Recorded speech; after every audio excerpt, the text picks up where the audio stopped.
Bom, na última vez que a gente esteve aqui, a gente foi levado pelo lamento do exílio da Babilônia, né? A gente falou sobre isso, a gente está no meio de uma série sobre os estilos de linguagem, os estilos textuais da Bíblia, né? Então, na semana passada, a gente estava falando sobre os estilos de linguagem que narram o exílio babilônico, né? Então a gente estava focando no estilo narrativo e a gente mostrou algumas variações desse estilo de narrativa que vão flertar com outros estilos, com a poesia, né? Com a poética, com a profética e com a apocalíptica, né? São outros três estilos que vão flertar ali dentro do estilo narrativo. A história nos mostrou que a Bíblia não é só uma voz, né? Mas ela é polifônica, né? Ela tem muitas vozes, né? Então, a dor do exílio pode ser expressa através do lamento poético, né? De Lamentações, de Jeremias, também da voz profética, né? Do profeta Jeremias e de Ezequiel, e também da visão apocalíptica de Daniel. Além, é claro, das narrativas de fato que a gente vai encontrar ali em 2 Reis e em 2 Crônicas, certo? Mas para onde é que você vai quando não tem mais para onde ir? Né? A quem você recorre? Que palavras você usa quando a dor é grande demais e não cabe em uma narrativa, em uma história? Hoje a gente vai explorar especificamente os gêneros que dão ferramentas para uma vida interior e uma vida prática. Se a narrativa nos indica o que Deus fez, o que aconteceu, como aconteceu, a poesia e a sabedoria vão nos dizer como eu me sinto e como eu devo viver. São essas duas verdades que são abordadas nesses gêneros literários, tá? Começando pela poesia, a poesia é a linguagem do coração, né?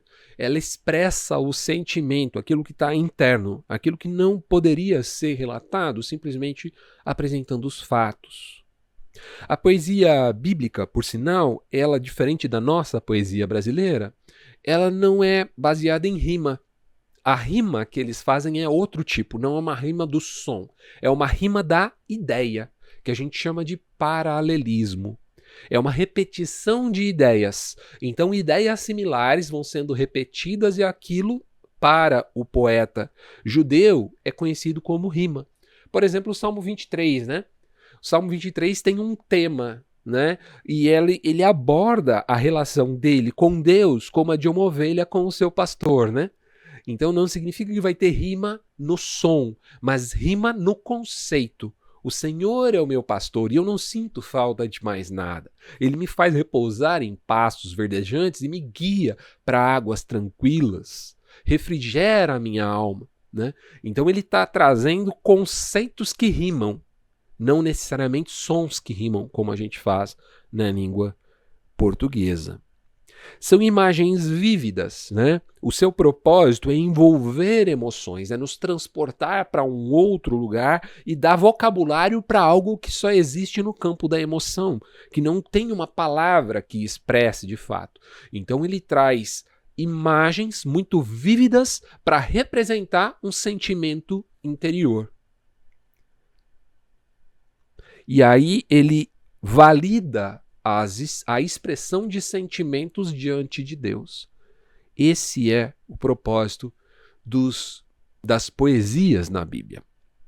A gente vai encontrar, por exemplo, em salmos de lamento, né?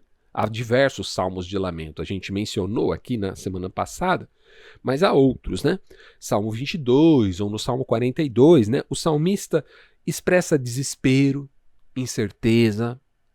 Diz assim: porque estás abatida, ó minha alma, porque te perturbas dentro em mim. Espere em Deus, pois ainda o louvarei, meu auxílio e Deus meu. Né? A poesia nos dá permissão de sermos honestos diante de Deus, inclusive no sofrimento, inclusive naquilo que nos perturba. Lamento é diferente de murmúrio. Lamento é quando eu digo a Deus o que eu estou sentindo. né? Expresso diante de Deus, olha, tá difícil. E há diversos salmos de lamento, como esse, né, que eu mencionei, porque estás abatido a minha alma. Mas há diversos salmos, inclusive, que o salmista vai lamentar diante de Deus a ausência de socorro. Fala, aqueles que são injustos, eles se dão bem e eu só estou aqui me lascando. Ele diz isso diante de Deus. E isso é um lamento. Qual a diferença do murmúrio? O murmúrio é uma reclamação de Deus. É uma tentativa de dizer a Deus o que ele deveria fazer. Isso é um murmúrio. O lamento é só uma expressão daquilo que eu estou sentindo, de forma honesta diante de Deus, né? Essa é a diferença entre lamentar e murmurar. Lamentar é genuíno, é bíblico. Existem salmos de lamento. Existe um livro só dedicado à lamentação, que são as lamentações do profeta Jeremias. Já o murmúrio é recriminado pela Bíblia. Diz que isso não é algo muito bom para se fazer diante de Deus. Porque o murmúrio, a diferença entre o lamento e o murmúrio é que no lamento eu levo a minha súplica àquele que pode resolver. No murmúrio, eu digo para esse que pode resolver que na verdade ele não sabe de nada, que eu é que sei qual seria o melhor caminho a seguir. Essa é a diferença entre lamento e o murmúrio. Muito bem. O lamento, ele é preferível do que a falsidade. Ser falso diante de Deus não nos priva, porque muitas vezes nós somos falsos diante de Deus para não murmurarmos, né? E não é necessário. Nós podemos e devemos nos lamentar diante de Deus, devemos abrir o nosso coração e sermos honestos com Deus, daquilo que está dentro de nós. Quando nós fazemos isso, a nossa fé é renovada. Quando nós fazemos isso, Deus toca o nosso coração. Às vezes, Deus não vai consertar aquele aspecto específico da nossa vida, né, que nós estamos trazendo diante dele. Mas nós vamos sentir que ele está do nosso lado chorando conosco. A Bíblia vai dizer que Deus habita onde está o contrito de coração, né? Habita com aquele que está com o coração quebrado. Então, Deus está nesse lugar. Outro exemplo, né, de poesia que a gente vai encontrar, inclusive nos Salmos também, em muita quantidade, que é um contraste com essa poesia do lamento, é a poesia de louvor, né? Existem muitos salmos de louvor, né? O Salmo 100 e o 150 talvez sejam os mais conhecidos, né? É gratidão, adoração, usa imagens de música, da natureza, né? Nessa celebração. Esses salmos nos ensinam a louvar a Deus não apenas com palavras, mas com todo o ser. Fala de instrumentos, fala que a natureza louva a Deus, né? As árvores aplaudem, né? E coisas desse tipo. Então, o louvor a Deus, a gratidão a Deus, o reconhecimento de quem Deus é, também compõe, né, faz parte dessa linguagem poética. Interessante, a mesma poética serve para lamentar e serve para agradecer, né? Ou seja, a poética é aquilo que expressa sentimento. A gente pegou dois extremos, né? Mas há muitas outras coisas no meio desse caminho que são expressos na poesia bíblica, né? Muito bem. E, por outro lado, existe a linguagem de sabedoria, né? Que é a linguagem prática. Se, por um lado, a poesia é a linguagem do coração, é aquilo que está lá dentro, que a gente coloca para fora na forma de poesia, a linguagem da sabedoria é a linguagem prática, é daquilo que se faz, né? É a linguagem sobre como eu devo agir em determinada situação, qual é um conselho prático de vida, de qualidade que eu posso ter no texto bíblico. E o texto bíblico tem alguns textos de sabedoria, né? Não é necessariamente um conhecimento acadêmico, não é um conhecimento racional no sentido, se fizer isso vai acontecer aquilo. Não é assim que funciona a sabedoria bíblica, tá? Mas é a habilidade prática de viver uma vida justa e bem-sucedida, com discernimento, com sabedoria. Sabedoria não é necessariamente conhecimento, né? Sabedoria é saber viver, saber fazer o bom uso do conhecimento. Tem gente com pouco conhecimento, mas com muita sabedoria. No entanto, existe o contrário também, infelizmente. Gente com muito conhecimento e com pouca sabedoria. Não sabe usar esse conhecimento. Ou usa muito mal esse conhecimento. Usa o conhecimento para agredir, usa o conhecimento para diminuir o outro, né? Coisas desse tipo. Então, a sabedoria bíblica é a arte de viver, né? E é uma arte de viver de uma forma que honra a Deus, né? Então a gente tem uma sabedoria clara, por exemplo, no livro de Provérbios. Provérbios é um livro, é a face mais direta da sabedoria. Ele é claro e objetivo. Ela apresenta princípios de causa e efeito para a vida diária, né? Conselhos sobre ser diligente, sobre ser honesto, sobre a importância de dominar a língua, né? E isso a gente vai ver no Novo Testamento também. É um manual para quem busca ordem e clareza. Isso é o livro de Provérbios. Por outro lado, existe uma sabedoria mais complexa também, que está em Eclesiastes. Em Eclesiastes, você tem em contraste uma sabedoria que nos leva a uma honestidade brutal, né?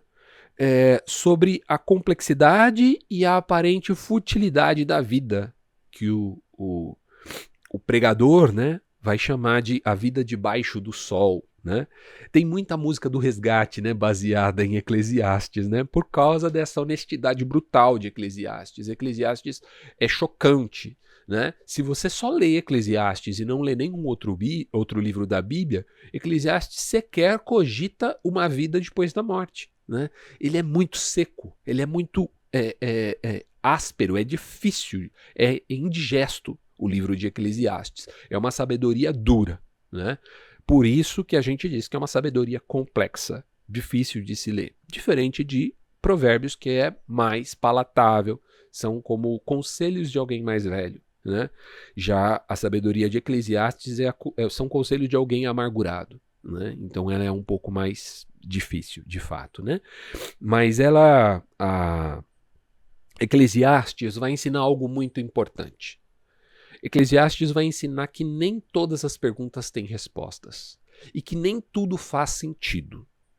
Na verdade, o pregador vai dizer que nada faz sentido, né? Ele chega nesse extremo. E o Resgate ainda faz música com isso, né? Nada faz sentido, mas te sigo sem saber quem sou eu pra te entender. Então, o pregador, enquanto em Provérbios ele é muito mais prático, em Eclesiastes ele vai para questões mais filosóficas, mais brutas, mais difíceis, né? E nos convida a abraçar o mistério, abraçar a humildade, abraçar a incerteza, abraçar o fato de que nós não temos todas as respostas e que existem perguntas que não têm resposta. E existem coisas que acontecem que não têm um propósito. As coisas simplesmente acontecem, né? Essa é a sabedoria de Eclesiastes, muito mais difícil, muito mais indigesta do que a de Provérbios. Mas existe também um exemplo de sabedoria no Novo Testamento, né, que eu já comentei aqui com vocês em outras ocasiões, que é a epístola de Tiago, irmão de Jesus. Né? A sabedoria não para no Antigo Testamento, mas ela segue também no Novo Testamento. Em sua carta, ele continua essa tradição da literatura de sabedoria, abordando temas práticos, como uma fé que age, por exemplo, né? A fé que não age, que não gera obras, é uma fé morta, né? Nas palavras de Tiago, né? Ele também fala sobre o controle da língua, né? Diz que a língua, todos os animais selvagens podem ser domados, menos a língua, né? Que a língua é como um incêndio numa floresta, né? Ela é incontrolável. Ele também vai falar sobre paciência, ele também vai falar sobre a paciência no sofrimento e a importância de não fazer acepção de pessoas. São conselhos, né, de vida prática que Tiago vai dar ali. Ele é uma ponte perfeita mostrando que a sabedoria lá do Antigo Testamento continua sendo relevante na vida de um cristão. O texto de sabedoria não é só para o judeu, né? Não ficou restrito ao Antigo Testamento, mas ele segue fazendo muito sentido no Novo Testamento. E ela é aplicada de forma bem direta, bem objetiva na vida da igreja, em especial ali da igreja primitiva, a quem ele redige essa sua carta, a Epístola Universal de Tiago, né? Bom, partindo para a nossa conclusão já e para aquela perguntinha que a gente sempre faz no fim das nossas conversas aqui, a poesia nos dá a linguagem para expressar as nossas emoções diante de Deus, certo? A poesia é o arsenal para a gente se comunicar o que está dentro e trazer para fora. É a linguagem da alegria e da dor, né? Ou seja, de sentimentos, de questões que são internas. A sabedoria, por outro lado, ela nos dá a capacidade de viver com um propósito, de viver mesmo diante de uma vida caótica, mesmo diante de situações que não fazem sentido, nós seguimos com propósito e com diligência e com uma vida prática que agrada a Deus, né? Que honra a Deus. De certa forma, isso nos dá o norte do que é viver uma vida feliz, uma vida plena, né? Nós vamos encontrar também coisa similar nos próprios ensinos de Jesus, né? Em muitas palavras de Jesus a gente vai encontrar palavras de sabedoria também. Por exemplo, ali no famoso Sermão da Montanha, que a gente já estudou aqui, né? Ele dá dicas práticas de comportamento humano mesmo, como é que a gente deveria agir, como a gente deveria caminhar, certo? Então, quando a gente junta poesia e sabedoria, nós estamos unindo coração e mente, né? Emoção e discernimento. E é interessante que essas duas linguagens estejam num paralelo, porque nos ajudam a compreender que essas duas coisas não precisam estar distintas, né? O coração e a mente não precisam estar distintos. O nosso sentimento e a nossa prática não precisam estar separados. Pelo contrário, o ideal é que eles cada vez se aproximem mais. Esses textos de sabedoria nos mostram como viver. Mas para a gente entender a fundo o que Deus espera de nós, a gente precisa de um guia claro, um guia bem objetivo. E na nossa próxima e última mensagem, né, dessa série, aliás, penúltima, né? A gente vai ter mais uma depois. A gente vai falar sobre a linguagem do Evangelho, que é, para nós cristãos, né, o ápice da linguagem bíblica, né? É ali que a gente vai convergir todas as coisas. Nos evangelhos a gente vai encontrar vários desses tipos de linguagem misturadas e todas elas formando um novo tipo de texto bíblico, que não é necessariamente só bibliográfico, não é só biográfico, não é só uma narração da vida de Jesus, mas ele é uma mistura de vários estilos textuais. E aí a gente se fala, então, sobre esse assunto na próxima reunião, sábado da semana que vem.